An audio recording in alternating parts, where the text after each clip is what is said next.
Well, people, man, I don't really know what to say about this one, right? I was lucky enough to get to a screening of Hoard, right? Great people. John Ruston, Charlotte got the invite. So, yeah, went to see it, right? This is the featured directorial debut from Luna Carmoon, right? Yeah, she also wrote the piece. It is produced by Lauren Dunn, Helen Simmons, and Andrew Stark. Executive produced by Eva Yates, Kirsten Irvin, Mia Bays, and Stephanie Aspin. Associate produced by Cherry Darbon. Nanu Siegel was on cinematography. Rachel Durrance edits the piece. Heather Baston took care of the casting. Bobby Cousins, production design. Sophia Sakamani, art direction. Nate Turner, costume design. Right, we got special effects, hair and makeup. Carla Eve, Dan Martin, and Billy Mackenzie. Our cast, right? So, yeah, we've got Maria is played by Lily-Beau Leach. That's the young Maria. The older Maria is played by Saura Lightfoot Leon. Then her mother, Cynthia, is played by Hayley Squires. Her foster mother, Michelle, is played by Samantha Spiro. Right? We've got her best friend, essentially, right? Larib, played by Deba Hekmat. A younger Larib is played by Aaron Jamut. Right, we've got Michael, right? Michael played by Joseph Quinn. You know, who's all over the place right now. Old Quinny boy. There is Michelle's friend Sam, played by Kathy Tyson. We've got Maria's school teacher, Mrs. Norwood, played by Alexis Tuttle. There is Janice, Michelle's neighbor, played by Sandra Hale. There's Ali, played by Nabil Elukabi. The social worker, played by Sarah Rose Denton. We've got Michael's fiance, played by Sarah Coveney. Jeremy, played by James Cooper. Pete, played by Tim Bowie. Right, so the gist of the film, right? Cynthia and Maria's world feels like sparkles down the spine. Right, Christmas is every day in their nidus of love. The two of them like silvery catching magpies. The pair spend their evenings on pilgrimages in southeast London, nights where fireworks crumble over them as they carefully collect their goods. Tinfoil balls, chalk, paper, all things neglected, left for the foxes or bin men. They adopt for their nest. They hoard infinite souvenirs from their nighttime walks, trolleys filled with sacks upon sacks of joy for their catalogue of love that waits for them at the door. School, Maria is sleepy from the night voyages. Sometimes the stench sticks to her hair. If only they could smell the glee from it too. Her tiredness makes her forgetful. Nighttime is her and mother's time.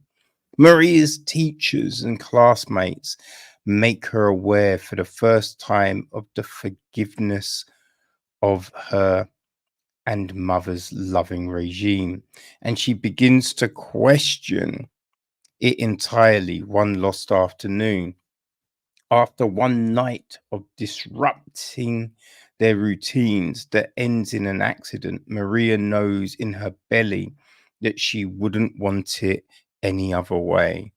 Christmas is coming. The tin-foil ball tree is mounted with glowing bulbs, a children's delight. The room glimmering of all things collected, now shiny, all still from the year before. Tin drums play. Maria goes to the corner shop, and when she returns, something happens to Mother which changes her future forever.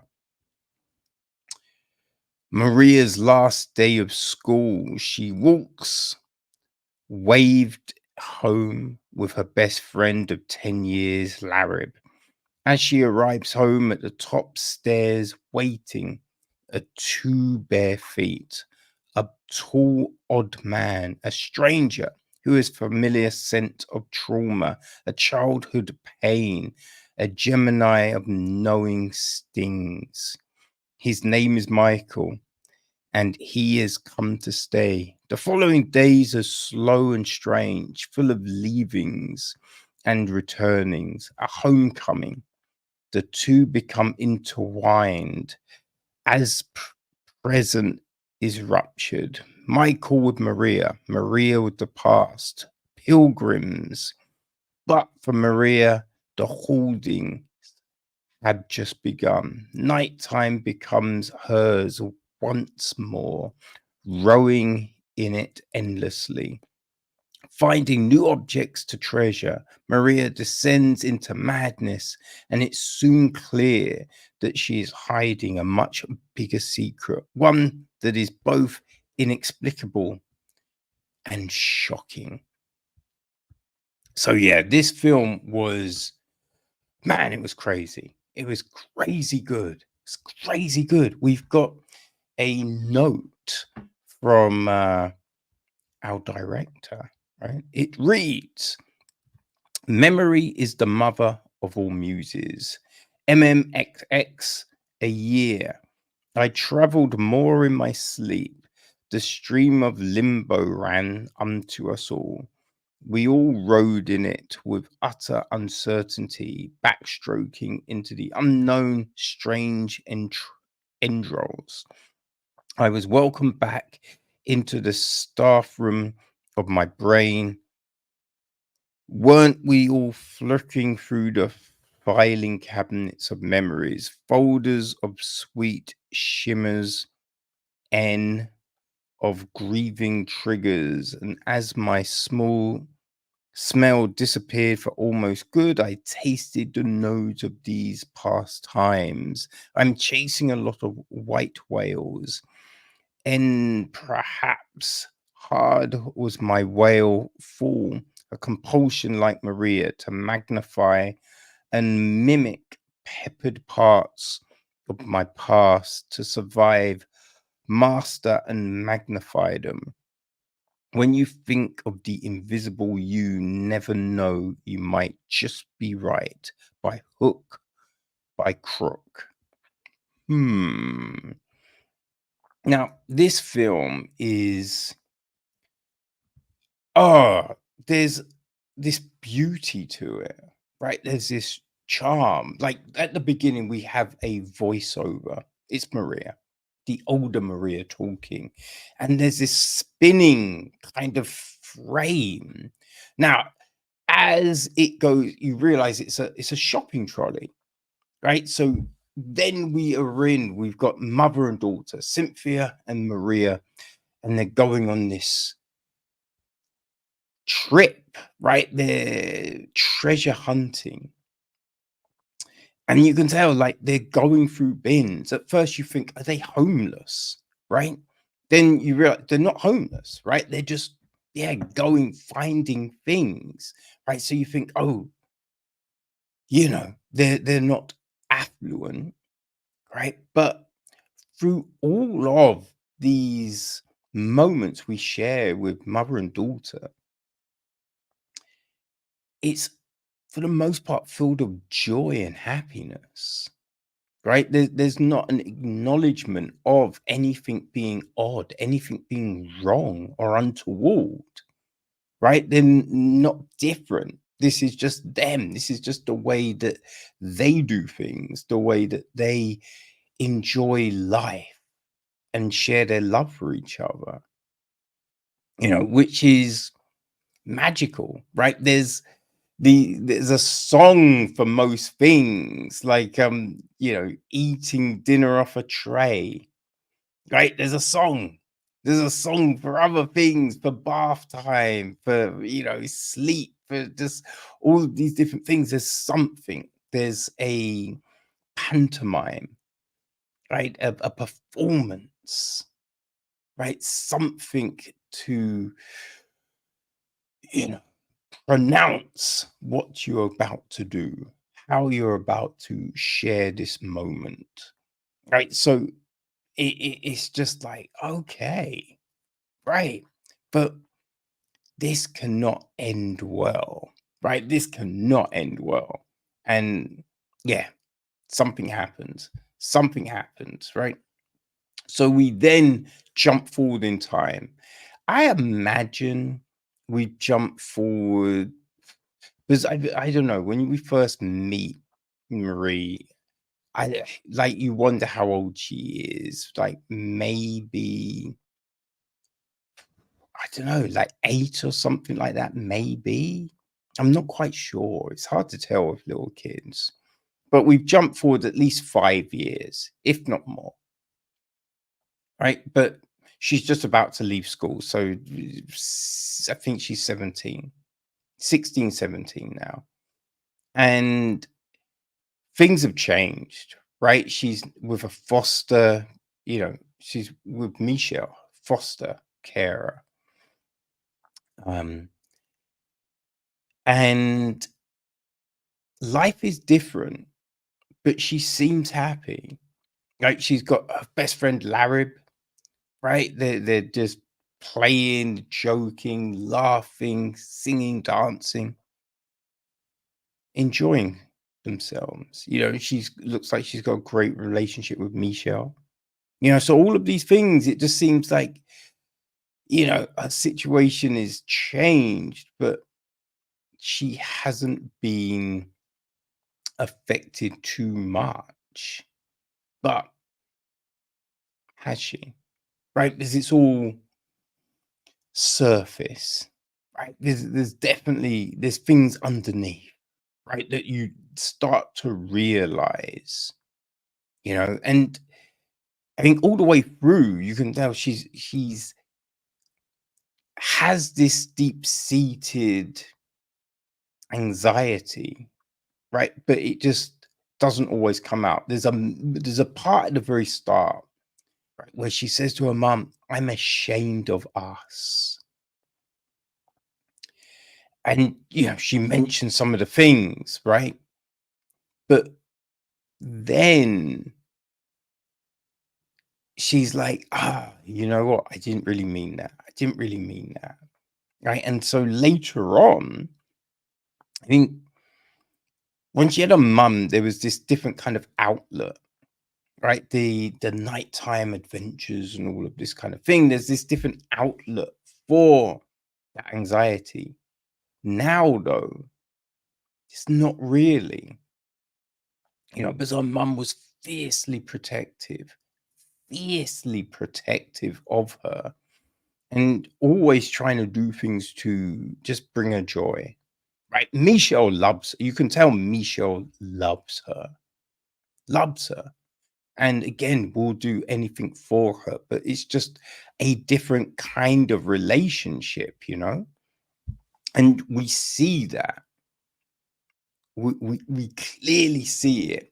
It's not just in words, but it's in actions. It's in the ambience of it all, which is fascinating, right? Because it's that juxtaposition, just seeing how, you know, different circumstances can affect someone. And there's something, one day there's a knock on the door, which really seems to be the catalyst for a lot of the things that then happen to Maria. I think it was always there, but this was the thing that we, visually see that kind of takes things in a direction. We have, Michael, and another one of Michelle's foster kids. He comes because he's, trying to sort out his living situation. So he needs somewhere to stay for a moment, right? Before he moves into a flat with his girlfriend, his fiance even. And it's like we're seeing these different situations, but as time goes on, things are alluded to, but we're not quite sure, right? Because I think you wonder, but you're just like, but, but. Now, later on, it is definitely made clear that, yeah, what you were wondering is something, But we see this escape, right? There's this escapism back to a time that she knew, right? This thing that she knew and was that support system. That was that happiness system. And we can see Marie like trying to grasp that again. And everything else is falling apart, right? It's falling apart. And oh, it's just so well played. Like the acting is superb here.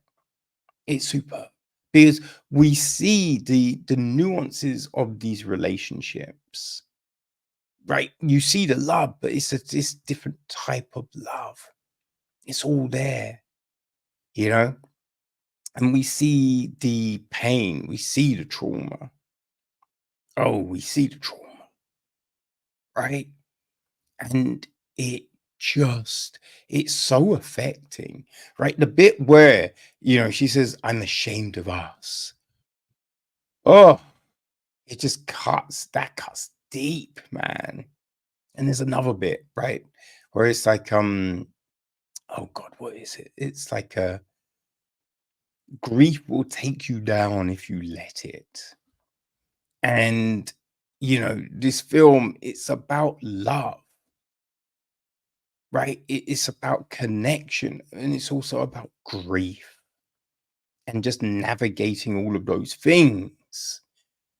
And it's just so well put together, right? Because in those, as I said, in those early moments where you think this is not a great life, but there's a magic to it.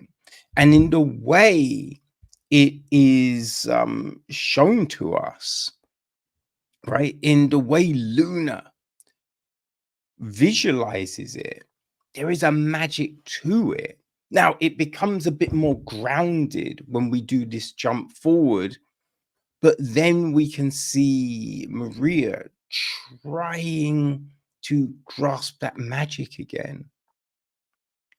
And so it really makes for this interesting visual experience for the viewer. And oh, it's heartbreaking. It really is heartbreaking. But you know what? The thing that really does hit you, is because although we go through some really bad things, right? It is the love that carries it, and the fact that the other things, right? People can see what someone needs. They cut through all the other stuff. Like the other stuff doesn't matter because they know, oh, this person needs this. So I'm going to give them this. And that was such a nice thing to see. And we see it in a few different scenarios, right? Which was nice because I mean it could have ended in a way where you're just like torn to shreds. But there is this hope. There is this hope. Now you don't know what's gonna happen from it, but it was very nice to see. So I can't recommend this film enough, people. It is it's a wonderful film. It's a wonderful film. Just as I said, put together so well. And it it's just like you want to see more from Carmoon, right? You just think because I feel I've seen her two shorts, right? And she's definitely a voice, right? She's definitely got this unique voice. And the way she tells a story, there's just something special about it. So you want to see, you have to recommend this film because it is so good, but also it's just, I just cannot wait to see what she does next. I really cannot wait. Now, the film will be hitting across the UK on the 17th of May, right? But from this Friday, from the 10th of May, the BFI will be having preview screenings. So, you know, whether you can go to a preview screening or you just wait till the following Friday, the 17th, people, you definitely want to see Hoard because it's just one of those magic little films. If you like Scrapper, right, you're gonna like Hoard. You really will, people. You know what I mean? So take it from me. Do not miss out. People, get some hoarding into your life.